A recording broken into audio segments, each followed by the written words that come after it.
Hi guys and welcome to Buddy's Review. Today I'm reviewing the StuG 3 A USF-B, which is actually the Tier 4 version of the StuG 3. This is the B series, not the G series, but the B series. This is the Tier 4 that came out in patch 9.0 for the historical battles. I've actually enjoyed playing this tank. I've had 55 battles in it, and I'm actually at 55% win rate on it. So I'm actually doing halfway decent on this thing. This tank, I will give you a piece of advice. I started off with the crew 50% on this thing. I did not put a 100% crew on here. So I've kind of screwed up. And right now I'll show you what my commander is at. He's actually at 87% training. So he's not even at 100%, and it will show when I go over the stats of the tank how it actually, your crew does actually help your performance a lot better. But overall, I've actually seen this tank actually improve. The higher the crew gets, the higher the improvement of this tank actually gets. But it's actually a pretty good tank overall. I know it's a tank destroyer. I will hear some comments about it. This is a tank destroyer, German line, Tier 4, and I enjoy it. Let's show you how to get there. Okay. On this tank, you start off with Tier 1. Then you go to the the Panzer Jagger 1, the Marauder 2, the Marauder 38T, to the StuG B. And this weekend, guys, it is 50% off for all this tank. So if you are thinking about going and getting these two vehicles, two StuGs, this is the weekend to get it. I enjoy this tank. I actually enjoyed playing the StuG, and when the StuG B came out, I actually went back and got it. And I've actually enjoyed playing this tank overall. It's not a bad tank. Let's take a look at the specs of this tank. I'll blow them up so you can see them a lot clearer. Okay. It has a 260 hit points.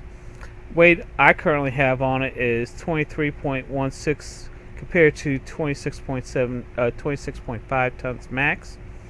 440 horsepower. Speed is 40 kilometers per hour. Traverse speed is 40 degrees per second. Now, the hull on this thing isn't much. It only has 50% armor on the front, 30 and 30 on the sides and rears. I'll go over the gun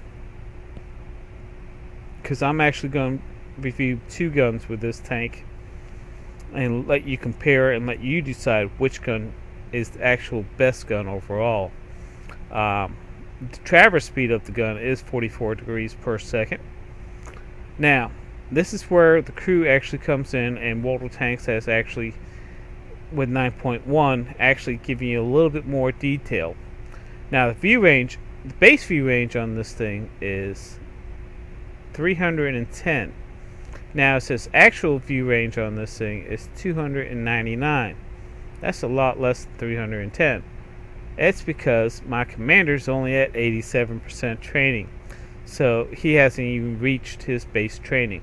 So this is where the crew, this actually shows you how your crew can actually perform better. And since I have binocs on this tank, my view range is 374 meters. So I can actually see farther with the binocs. So overall, these three figures give you your total view, what you're supposed to be able to see, what you are actually seeing, and with any extra equipment that you might have on your tank, like the binocs, I have 374. Now the signal range on this, because right now my radio man is at 101%. My base signal range is 415. My actual signal range is 417 because my radio operator is actually, I think that's my radio operator, it's at 101% in his training. So this is they're actually starting to show you how important the crew is on these tanks and how your improvement will actually get better as the crew actually improves. So that's that for the specs. Now there's a couple things I like to go over, and I'm actually next thing I actually am going to do. So I'm actually going to go over both the guns I'm actually going to be using. And I'm going to put them side by side, and let's see if I can do this correctly without screwing up. I'm actually going to enlarge this for you all, so give me a second.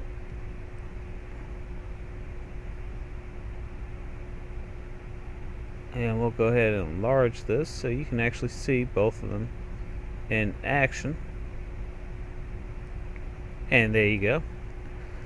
Okay, the gun I used during pug matches is the 7.5 centimeter Pack 38L 48. The gun I'm actually going to be using in the tournament this weekend is the 10.5 centimeter StuG 42L 28. That's the one I'm actually going to be using in the tournament overall to see how it does. Now let's compare the specs for it. The 7.5 is actually a 75 caliber gun. Rated fire of this is actually 15.38 rounds per minute. 110 average penetration, 158 and 38 on penetration. Average damage is 110, 110, 175. Accuracy on this gun right now is 0.36 at 100 meters, which means it's actually pretty good, pretty accurate. Aiming time on this is 1.7, which is actually halfway decent. And total weight of this is 1,520 kilograms. This gun can use AP and APCR and HE, or high explosive rounds. Now, the 10.5 centimeter gun is actually a 105 caliber gun. Rated fire is half of what the 7.5 is, at 6.67 rounds per minute. Average penetration is not good at all. 64, 104, and 53. The 7.5 has a better pin rate. Now, the damage on this thing is a heck of a lot better, more than double what it is on the 7.5, which is 350, 350, and 410. So you actually can do more damage. Accuracy on this thing sucks. It's 0.55 at 100 meters, which means it's not that accurate at all. Aiming time on this is 2 seconds, which is actually halfway decent. Weight on this is 2,100 kilograms. Now, there is a difference of shells that this actually uses. It does use the normal AP rounds, but then this one, instead of using the APCR rounds, actually uses the HEAT rounds, or the heat rounds, the high explosive anti-tank rounds. That's where you get the damage right there. That's why the damage is actually is almost double from what it actually is. And then you can also carry the HE, or the high explosive rounds. So in the tournament, we're going to be trying the heat rounds to see how it actually works compared to the APCR rounds. They're two different types of rounds altogether, but overall it should do a lot big difference.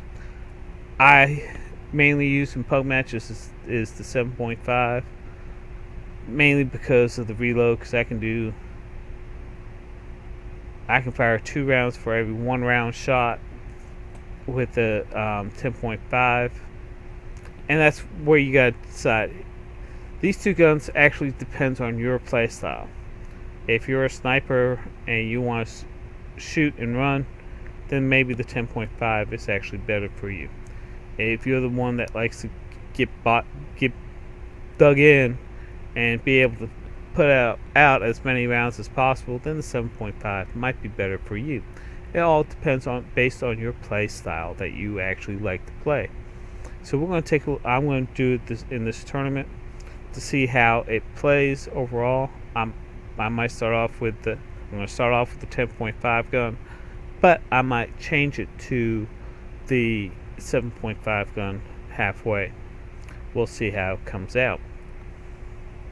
So that's those two guns overall. That's the main reason why I went over it, because if you take a look at the research tree, let's take a look at the research tree. It does come with 4 options. These are the 2 guns we just compared. It does come with 2 tier 4 guns also. So these 2 options are basically your best options, and it also depends on your playstyle. So I do have the max radio, the max engine, and the max tracks on it. And one thing I do carry on this thing is the medium caliber gun rammer, of course. I also carry vents on this thing to give me an extra 5%, which helps since my crew's not at 100% right now. And because this is a tank destroyer, I carry binocs, because I'm going to try sniping a lot more than brawling. So it's a trade-off between the binocs or carry camo net. I do have the tank is camouflage paint on it, so I put the binocs on here. But I might switch and actually go back to camouflage net. I haven't decided yet. But those are your 2 options. So that's basically the tank in the nutshell. I hope you like this review of this. I do have this tank in action. So let's take a look at the tank in action. I'll see you on the other side. Hi guys, and welcome to World of Tanks. I'm Buddy1927, and today I'm actually in my StuG 3B, the Tier 4 German tank destroyer. I'm actually platooned with 2 other members of my clan NAFTA, and that is CW and our Commander-in-Chief, Crush Your Tank. And we are on Carville, and Crush Your Tank is actually ranked 3rd. I'm ranked 6th, and CW's ranked 7th overall. We have a 60% chance of winning. CW and I are actually sticking together as much as possible. I'm taking the low road, and he's actually taking the high road, so he kind of has the overwatch.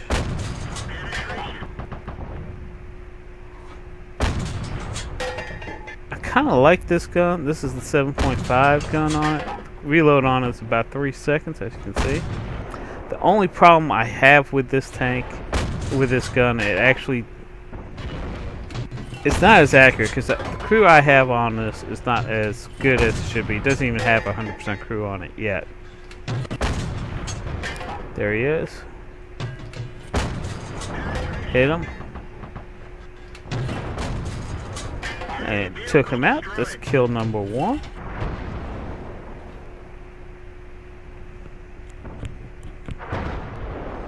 Kind of out of tanks already.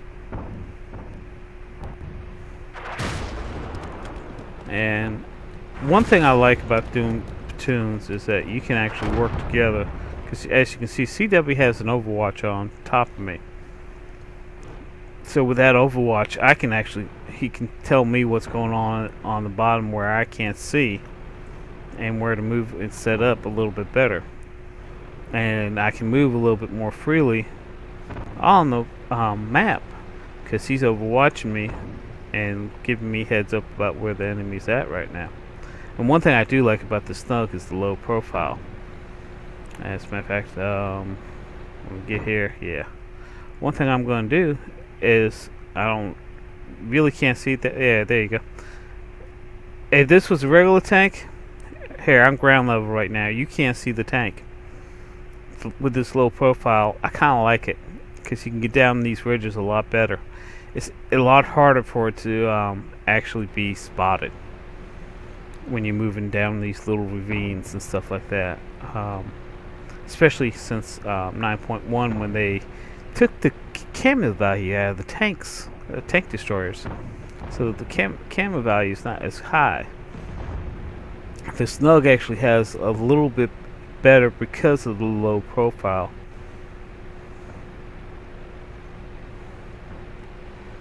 Got a tank there in front of me on the other side of the rock, and he's been taken out.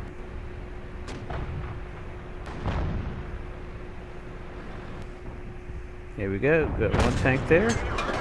Hit him. And killed him. Kill number 2. Sorry, guys.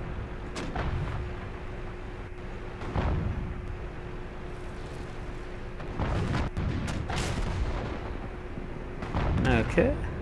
That tank's out. So now it's a matter of trying to figure out what to do here. CW's moving up. So while he's moving up, he's going to go ahead and take that G7-8 area right up there on the ridge where I was heading. And I'm actually going to take the low road and head towards the cap to see what we can come across, because we don't have a lot. Score is 9-8. Right now we only have one tank spotted on there. Maybe I can come sneak around on some tanks and get some more hits. Crush has 1 kill. CW has none, and I have 2 kills so far. I've hit a total of 3 tanks, doing according to XVM 428 damage. I did have some blind shots here, so I might have done a little bit more damage overall. But we're going to take a look at the end here. Moving up on the tanks. Luckily I have a light tank ahead of me spotting for me. So basically I know nobody's in that corner, so I can go ahead and start heading to this outer edge and see if I can get some shots on these guys from shooting them in the buttocks while they're advancing.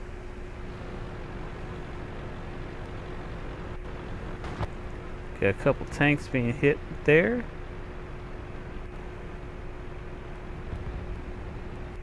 Ammo racked and dead.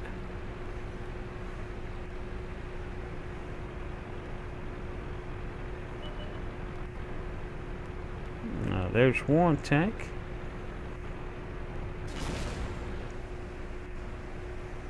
He don't see me.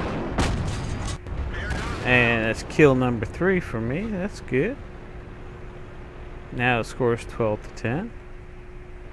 All 3 of us are still alive, so we got major support going on. I do have CW on the ridge. He has the Matilda in front of me. Matilda takes a shot and fires. I take a shot, get a good hit on him, and CW actually gets a good hit on him and takes him out for me. So CW has 2 kills. Oh my lord, Crush has died! We will revenge your death, Crush. Crush ended up with 1 kill. The CW has 2 kills. I have 3, and we're going to continue on. Now it looks like we're going to cap out. You got that light tank staying on the cap, and nobody's really challenged him. And we got another tank. He's on the move, StuG. And I hit him on the fly, so that wasn't bad at all. That was actually a lucky shot, guys. But that was kill number 4 for me. And we have actually won the game. That was a victory overall. So, that wasn't bad, guys. As you can see, I received Tanker First Class, Mastery Badge, and actually received some good credits. According to XVM, I shot a total of 15 times with 10 hits, 66.67% hit ratio, so that's not bad at all. Take a look at the next one. Okay, I actually received top damage, doing a total of 813 damage. 4 kills, that's not bad. CW, second place with 767 and 2 kills. So combined, the 2 of us, we did a lot of damage for the other team. Crush, your tank. Crush, what happened? He only did 108, but he did take out 1 gun. So he did his job. He took out a gun. That's the most important thing. He did some damage and he took out a gun. So that's not bad at all, guys. Platoon, we took out a total of, we had 7 kills out of the 15. I'm sorry, out of the 14 kills, we had half the kills on our platoon. So that's pretty good. That's one of the reasons why I like platooning. Sorry, guys. Now the detailed report. Shot a total of 15 rounds, hit 10, and had 10 penetration for a total of 813. Now, this is something new in 9.1, which I kind of like. I actually had over 300 meters of damage of 475. So I did a lot of long distance shooting. So that's actually pretty good, over 300 meters. I had 3 hits received, 3 non-penetration. Damage blocked was 185. I was credited for spotting 1 vehicle. I damaged 6 tanks, killing 4 of them. Damage on my assist was 334, so that's not bad. I did receive 18,529 credits after ammunition repair. 17,479. So I actually made money. I did get my premium count back, as you can see, guys. So yes, I'm making more money. If you take a look over here on the other side, on the non-premium, I still would have made 11,303 after that, which is actually pretty good for a tier 4 and making good. I actually made some good money. Now, this is what I like. 991 research credits. I'm grinding this crew. That's why we were platooned together. CW and I are grinding our crew for our StuG 3 AUSFB tanks together. We're trying to grind our crews up so we have good crews in them. So all that credit went straight to my crews because I do have crew acceleration checked off. So that wasn't bad at all. Sorry, guys. My allergies are still kicking my butt. I apologize for all this coughing. Okay, now platooning together. You can see it actually works well. CW and I had the top damage overall, ranked 1 and 2. We did have a third person, Crush Your Tank, who's our commander at Nather. He was playing the little general, staying back. Well, a sniper had his name and took him out. But he did do damage, and he did take out a gun. So he did his job also. All 3 of us working together actually did well together. And that's one thing you want to learn, do about. One thing that I did do with this tank is I am preparing it for a tournament. This on the 20th of June 2014. The skirmishes that they have, we're going to be in the Bravo 1, and we are going to see how this setup works. We're going to actually have 2 or 3 Matildas and 1 or 2 SNUGs, depending on how the lineup is going to be. And we're going to see how it does. And that's why we were platooning together, so we can learn how to work with each other. And we actually did pretty good working together. So, now, that's the SNUG. That's the SNUG B Tier 4, which is the new tank that came out in 9.0 for the historical battles. It actually is a good tank. I would recommend getting this tank if you have a chance. So, if you like this video, please like us on YouTube. If you have any comments, leave your comments down below on my YouTube page. I'll be glad to answer them as I see them. Share this video with your friends. The link's down below underneath the video on YouTube. And if you haven't done yet, subscribe to my video channel. That way you know when my next video comes out and you can watch it and see how they are. So, I'd like to thank you again for watching this video. And if you can, save some tanks on the battlefield for me. You all have a good day.